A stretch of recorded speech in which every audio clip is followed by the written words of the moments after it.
Witchlings, the Twisted Witch Midnight Moon Song here, and today, excuse me, today I wanted to come to you again after being so long, and make this video. I was supposed to make a different video, one on void magic, but it's not done. My goodness, excuse me. It's not done, I'm sorry. I have notes and stuff prepared. I'm just trying to work the best rhythm to actually make this video itself. So I'm still working out some bugs, but I do plan on doing it, so don't worry. I know I've had people waiting for it and asking for it, so it will be here, I promise. Also, I will be wearing a mask today. I'm getting work done on my mouth. I had an accident happen. Due to the accident, one of my teeth actually ended up coming out of my mouth, like breaking off. So there's a tooth missing. I'm going to the dentist tomorrow about it, but I am a little, I'm still kind of a little bit self-conscious right now about it, so I usually am, but yeah, there has been a lot, and I mean a lot that has happened in my life, and I will be doing an update video on that at some point, probably after the void video, because I wanted to do the life update stuff because it's a more serious tone, and I'm in a place right now where I'm not as kind of ran down as I was, and so I want to kind of keep that upbeat level and kind of talk about the magic and that type of stuff that keeps me in that upbeat level, that keeps me happy, keeps me going, because I know I'll get more emotional and stuff like that when I do talk about what's all happened. Once again, I am at work. It's easier for me to film at work because I work all the time and I come to work early. And for those of you who don't know, I do come to work early. We have one car, and he has to take that to his work because he gets off before me, and also I can't drive. I do have scoliosis, so that does kind of make it actually harder to drive, to be able to turn around and see in the mirrors correctly sometimes. And like, I can't back up to save my life. In fact, me in the car trying to back up is the opposite of saving lives. So, I unfortunately can't drive. My scoliosis is getting a little worse. I do have to walk with a cane now. I can walk without it, but it's just easier because my scoliosis is on my lower back, so it's offset my hips, and sometimes I'll just tip. And when I have a cane, it's easier to keep myself standing upright, so I do have that now. Let's see. This video is going to be on about me. I've seen a lot of other witches do this, and it seemed fun, and I really kind of did want to do it. I talked a little bit about myself, a little bit about my preferences and that sort of thing, and then get into what I do in my craft and that type of thing. So, before I forget, I want to show everyone this. It is my first goddess necklace. I've never ever owned one. I've been practicing for like 15 years now. I've never had a goddess statue, nor had a goddess necklace, and I've always wanted one. And I got this one. For those of you who watched my bone videos before, you've seen the bones that I got, and I've talked about where I got them from. The same place, the same wonderful gentleman. They started carving these out of ox bone, and I saw it, and I leapt at it. And this one is charged with Hecate. I do worship some other goddesses, but this one, which I will be going over, this one is charged with Hecate, and I've been wearing it every day since I've gotten it. And I'm absolutely in love with it, and it doesn't really go with this, the AC/DC motif, but I don't care. I love it, and that's all that matters. So, sorry, I was super excited and had to show you. Anyway, getting back to what I was originally talking about. I'm going to start off by just telling you a little bit about me, and then we'll go into the magic stuff from there. First off, my name. You all know my magic name is Midnight Moon Song. Magic name used to be Midnight Wolf a long time ago. It's not anymore. I've grown since then, and as I was coming into my journey, as most people know, probably most people have experienced, when you come into your journey, your magic name can definitely change. Now, I do have two magic names. I have one Midnight Moon Song that I do share. If I'm doing group things, I will use that magic name when I'm in circle and stuff like that, but I do have a private one.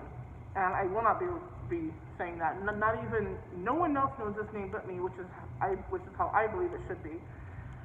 But yeah, that's the name I use when I'm just me, just in private with my deity and spirit guides and whatnot.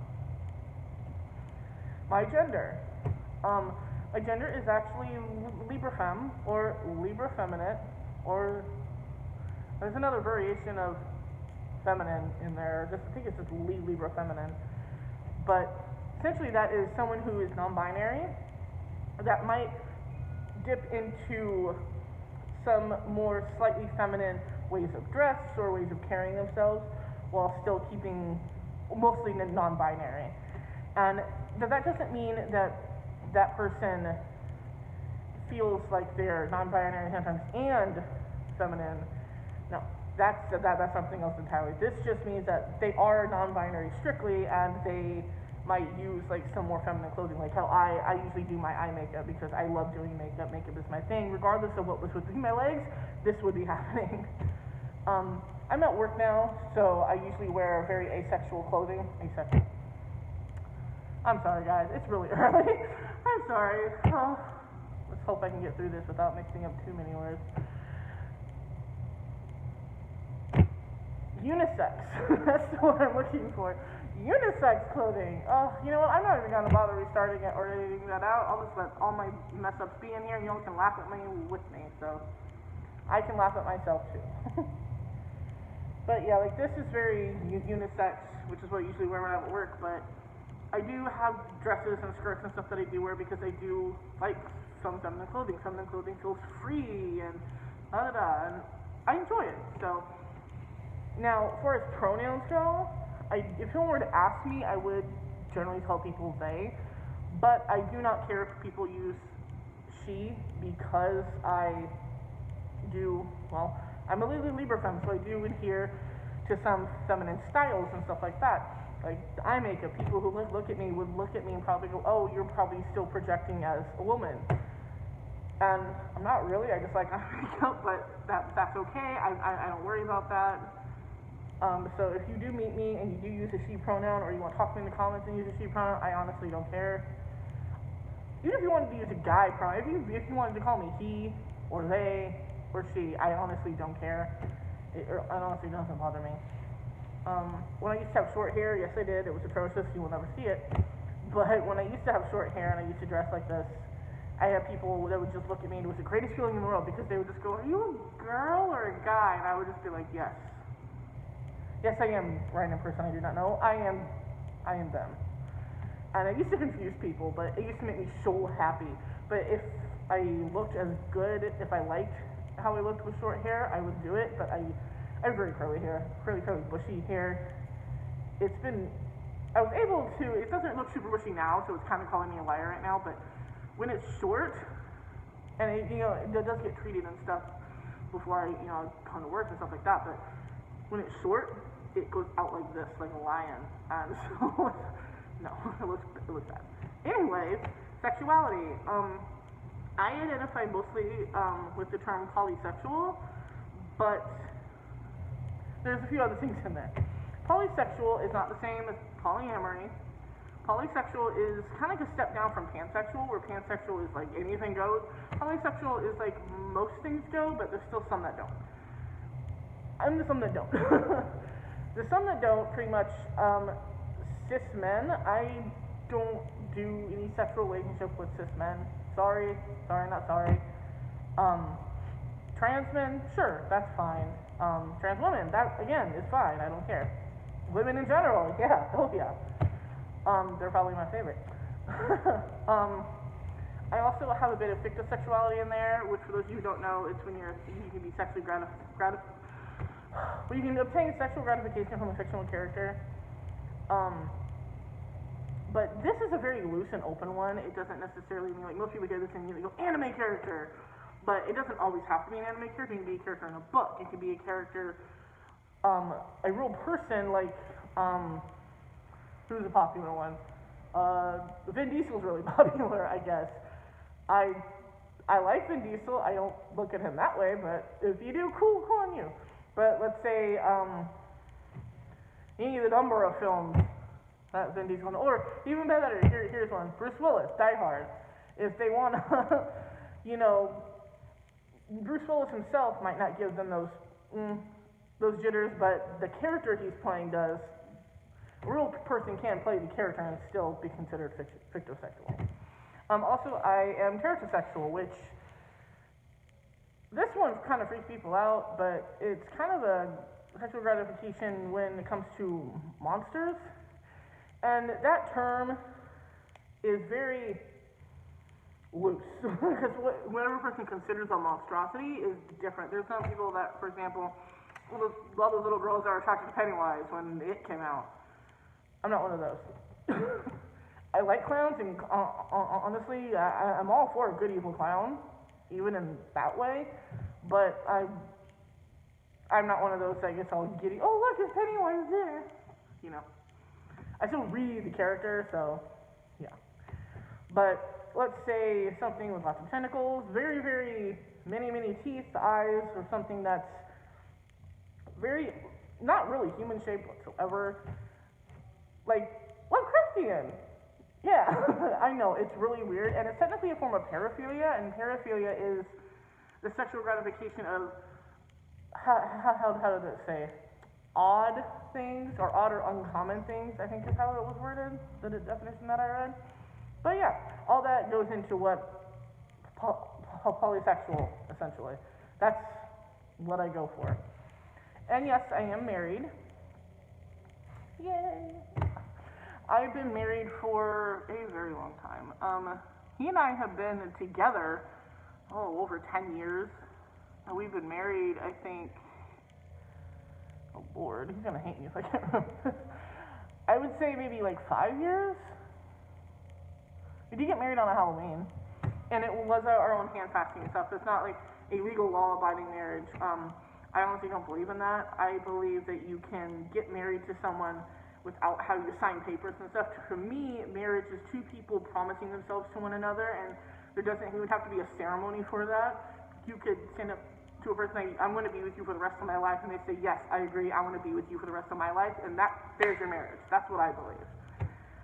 So we did do a ceremony though, but it was it was our own little hand fasting and stuff like that. There was no legal anything involved, but so we still consider it marriage, but yeah, we're not in the law papers or whatever. Obviously, I mostly goth. That's what I usually do. That's no secret. I like H.P. Lovecraft. Yes, I do have a problem with the racism side of it, but one thing, something that someone said to me is that, like, it was a different time. And back in those times, racism was everywhere. And if we completely discount someone on that one quality that they had, then you're not going to like anybody ever. So, yes, I agree, it wasn't good to be racist, but I do like his stories. I do like them a lot. One of my favorites, honestly, no, I'm not going to get into that favorite because I don't know what I would say today. It literally changed. If you ask me what my favorite H.P. Lovecraft story is, it'll change from day to day. So, ignore that. I can't, if you can hear the phone ringing, it's way before hours are supposed to open, so we don't answer it until it's actually open time, so I'm supposed to be here.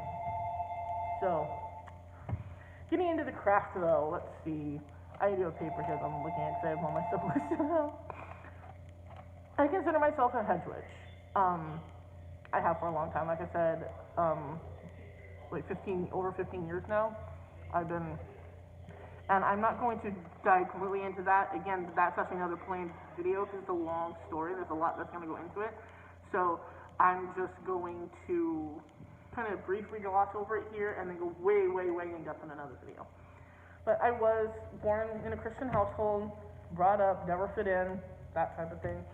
Found paganism and witchcraft. I actually found spirit work first, which usually people tell me get into spirit work and stuff like that after you figure everything out, but that's what brought me in to paganism was spirit work. So I was doing spirit work first, and it led me more and more into paganism. So, because I'm the type of person, I do believe in ghosts. I've been ghost hunting multiple times in my life. I think it's so fun. I've never actually recorded it or anything like that, but, well, like, I've made recordings, but I've never actually documented like a web show or something like that. I do plan on sharing some of my ghost experiences on this channel. That is something I definitely want to share. I do have story time plans for that. I have a lot of plans, guys, but just everything that happened just kind of really put a damper on things altogether, so there's a lot that's still being worked out. But I promise I'll get to them. But yeah, I consider myself a hedge witch. I also consider myself being on the crooked path, I like to say. I do a lot more left-hand practices. I am not a Satanist. My hubby's a Satanist, but I'm personally not a Satanist. I have nothing wrong with Satanism. I have some good friends. My husband's a Satanist, but I personally am not one. I'm not going to be one, but I do practice a lot of left-handed things. That's just not one of them.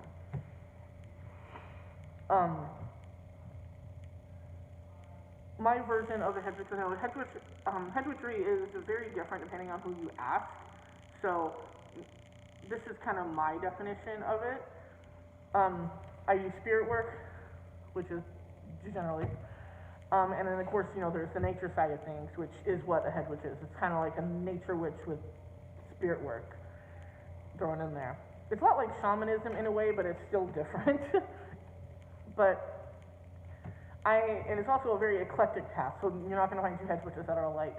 And it's generally solitary. Now, I do not abide by the rule of three. There are some hedge witches that do, I'm just not one of them. I used to a long time ago, because when I first got into paganism, it was Wicca, I think that's kind of like the gateway drug, you could call it. I think that's where a lot of people start, and you kind of branch off from there. And I branched off because I just couldn't get behind the rule of three. I never have. I've just not been able to do it. If you have, cool for you, it's just not for me. But yeah. I do practice several different pagan sects within hedge witchery. Mainly those that fall under what my biological makeup is. Because I am mostly Slavic, but there's a lot of other stuff in there. But there's a lot of other stuff in there. But 1/4 of me is Slavic, so that's my main part. So Slavic paganism is one of my biggest forces, as well as Norse paganism. Those are like my two big important bits that I draw a lot from. I draw from mostly. But like I said, there's a lot of other things there. And I am my family came from Yugoslavia, the part that ended up becoming Montenegro. And so, in Slavic paganism, you'll find a lot of Slavs that connect a lot to Norse pagan, because there's a lot of little bits that they kind of share, or that they resonate with between each other, and you'll see it if you're in Norse paganism and you look into Slavic paganism, you'll see similarities that they took from them as well. So there's a lot of kind of sharing back and forth between them.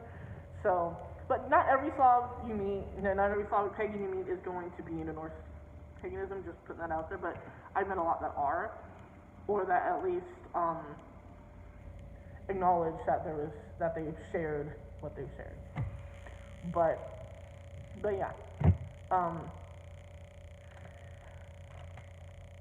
Like I said, I also have some other sects in there. I'm not going to go over all of them. Some of them are more personal, that dip into some more heavier subject matters I'm not ready to put out there yet, so I'm not going to go over all of them. I hope that's okay. Now, my nature side of things, I divvy into lots of druid work. That's where my main nature-oriented stuff is within druid work. I also do food magic. I love food magic. I love cooking in general, but I love food magic so much. For spirit work, I am a shaman. I do consider myself a shaman. I use the term. I do not put shamanism in with any religious practices. Because there's the religious shaman and there's the other shaman.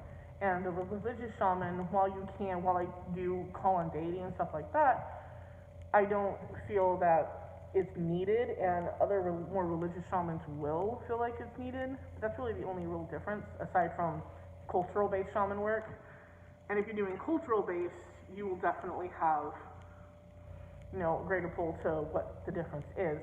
And I guess I shouldn't say I don't put cultural-based in mine, because I kind of do, but it's Slavic cultural-based, so it's not like, oh no, you can't do that. There's nothing like that. Slavic paganism, sorry, I can't talk today at all, as we already realized, but Slavic paganism is welcome and open to all. Even if people who aren't Slavic want to practice it, feel free to. Do what you do. Again, I'm not going to get into the big depths of my spirit work. Those are going to be other videos. This is just kind of the going over everything. But I do spirit work. I do a lot of spirit work. Oh my goodness. I do death work. I work with lots of bones. Bones and crystal and food, I think, are like the three main things. If I were to describe my craft in 3 words, it would be bones, crystals, and food. That really would be it. Anyway, I do practice also some draconic ways. I do. Not draconian, draconic, there's a difference. But yeah, I also have a little bit of chematism in there, which is Egyptian. I do practice a lot of that as well. Now, as for deities, I follow several deities, but there's some deities that I use in my craft and some deities that I just pray to. They don't actually incorporate into my craft. The ones I incorporate into my craft themselves are Loki, I have Vesta, I have, that hurt. I don't know what that was, but that hurt. Okay, let's say it's Loki. He's my main patron, I would say. I've used him. I have Hecate. I have, like I said, I have Bastet. I have just a kind of a creative force. It doesn't really have a gender or anything like that. And of course, for my Slavic side, I am deeply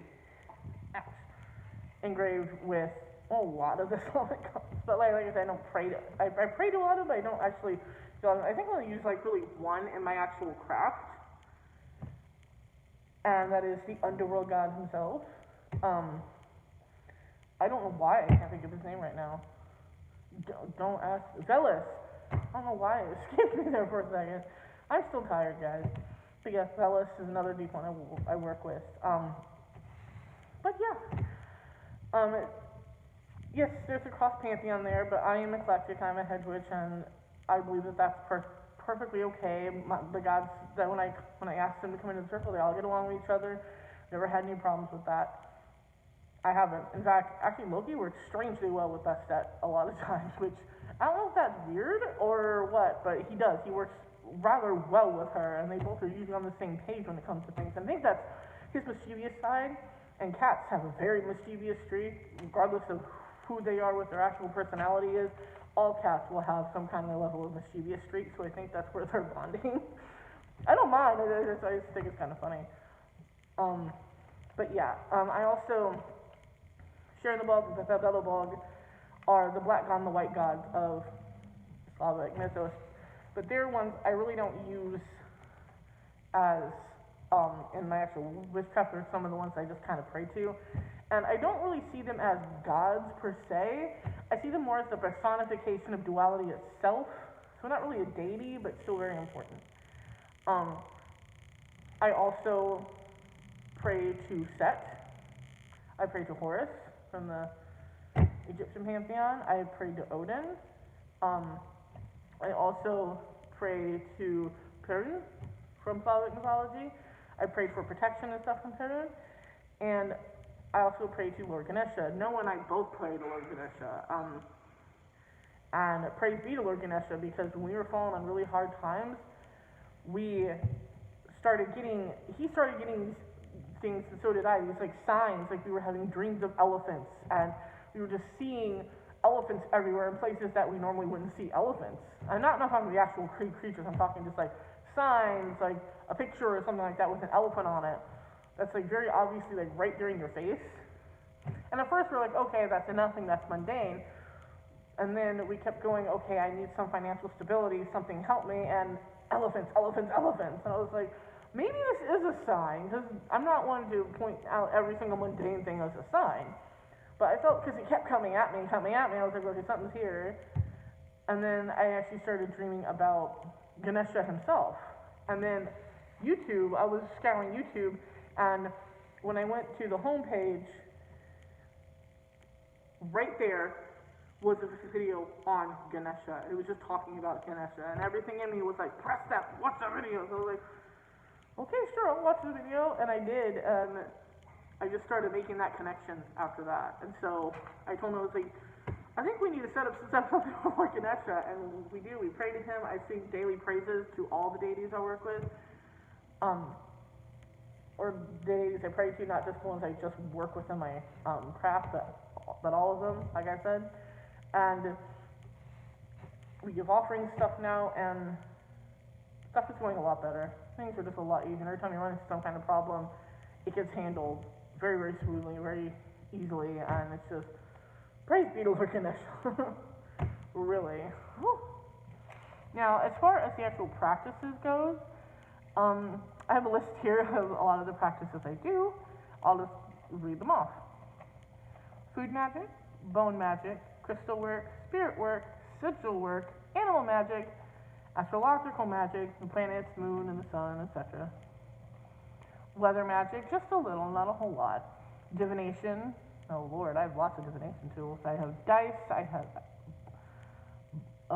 bone divination, I have tarot, I do runes, I do medicine cards, I do oracle cards.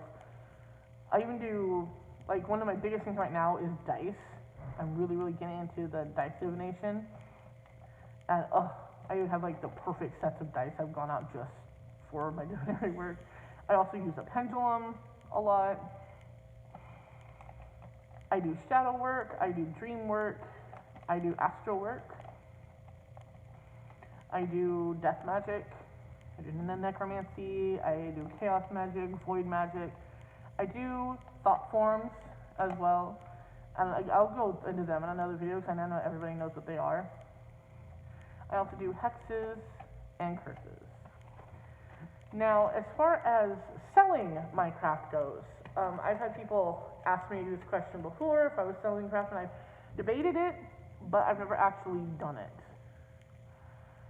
I still don't know if I'm going to. Like I said, I've heavily debated it, because I made my own oracle cards, and I was debating on doing oracle readings for people, but I don't know, like, I get a little bit more nervous when I'm reading for other people, especially people I don't know, because when you read for people you don't know, there could be a certain sign there that you're misinterpreting, because something that you might not feel really, that you might or might not realize that means something specific to them in some way that it normally wouldn't mean in the grand scheme of things. For example, say, what's a good one? Say, I don't know, spiders. Let's say that this person, spiders are generally a thing of creativity. They can be a protection. They can be of the negative influence, like the poison and stuff like that. But there's a lot of more positive influences with them than there is negative. Well, let's say, because of that, this person you don't know is the reading. Let's say there's a specific person that directly connects to spider, and just spider showing up directly connects to this specific person, and their relationship with them actually affects the whole reading. And contrary to what popular belief, when people read, we can't read into the exact every little bit of this person's life that we're doing a reading for. That's not how it works at all. And if you have something like that, and when you get the reading, they're going to interpret it through their creativity on that spider and what other things that it means, when in retrospect, its meaning could actually be focused on this particular person and what they were like, something that you're never going to know because you were not there with them. Excuse me. And that is probably the biggest reason why I'm kind of afraid to read, because no matter how good a reader is, they're not going to know every aspect of this person's life. So they're not going to know how this person associates that one person with the spider, even if no one else will associate them like that. They will not know, there's no possible way to know that, those kinds of details. And there are some people who refuse to do readings for people who they don't really know because of that reason, because they don't want to accidentally give someone misinformation that way. And that's part of the reason why I am kind of hesitant. But at the same time, I also believe that if you are reading, you might not always need to know that particular thing if you're doing your reading correctly. Still, it's still kind of a fear that I have, and I am still kind of working on that, getting that out. I'm still not sure if I want to. In high school, I was doing readings. I was the girl who did I was back before I identified as, before I knew I could identify as,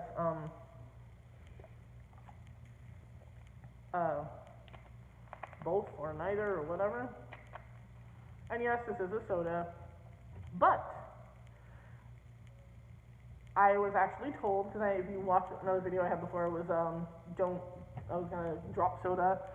But I was instructed not just by some other really nice people, but some other nutritionists and some people to not drop it cold turkey, because that can actually be very bad for you. You can send your system into shock. But I make myself drink, it's a 700 milliliter bottle of water each day, and I've been doing that since I made that video. I've been drinking one of those of water each day. I've been weeding out my soda very, very little. I've been making a lot of healthier choices. And I do yoga every morning, so whoop! I think that's definitely a path, and I think that definitely means I'm getting somewhere. So, sorry for the quick explanation, I just wanted to throw that out there. That's another thing I wanted to say at the beginning of the video that was completely slipped my mind. That I am very proud of, so. And I don't think it's wrong to cheer for yourself, so go me. But yeah, I was a person back in school that would do readings like that for people, and I was known as the girl with the stones because I made my first rune set, and I still have that set, and it's, when I do readings, it's probably one of my favorite sets to do for people. And every reading I did with them, for anybody, was correct. I never gave a bad reading. And I really didn't even know, like, jocks and stuff like that come to me and say, I heard from so-and-so that you were the person to come to for this. So, but as I got older, I guess I just kind of lost faith in myself, because I was doing it for free, so there really wasn't that pressure. But when you pay someone to do something, I guess I'm kind of afraid of someone not getting something that they wanted in a reading and then, like, demanding their money back or something like that. But I need to build up that confidence level with myself, because I know there's a lot of people out there that probably can read better than I can, or at least that's the way my mind goes. I bet there are. There's a lot of people that can read better than I can, or more, maybe more intuitive. I don't know. That's just how I feel. I don't know how correct that assumption is, but I know that I always expect there to be someone who's better at whatever I'm doing. I always expect there to be someone better out there at doing what I'm doing now. And that kind of helps to motivate me to keep going and to keep trying and keep striving, because I feel like if you get too caught up in how good you are, it is good to feel like you're doing good, but I feel when people get so caught up, they arrive at a standstill then, and they're like, okay, I'm this good, I have nothing left to strive for. So telling myself there's always someone better out there just kind of motivates me to go, okay, now I have to reach their level, and to kind of keep going. But the only problem is that now I don't feel like I'm good enough to do certain things like selling my craft. So I need to work on that motivation. But also, there are some people who don't feel right about selling their craft, and they don't sell their craft. And if that's the way it goes, then that's the way it goes. I have a job, obviously. I've had this job for 6 years now, I think. And I'm not going anywhere anytime soon. I mean, I like this job. It's retail, but I still love this job, so. But that's it. That's all the time we have for today. It's already half an hour long. I didn't realize it was gonna take this long. I planned it out, it was only gonna take maybe 20 minutes, but I get sidetracked and I jabber on, so it happens. Thank you all for joining me for this video, though. If you enjoyed it, leave a like, comment, tell me a little bit about yourselves, about your craft. Subscribe, ring that little bell to stay notified of my videos, and I will see y'all next time. Blessed be.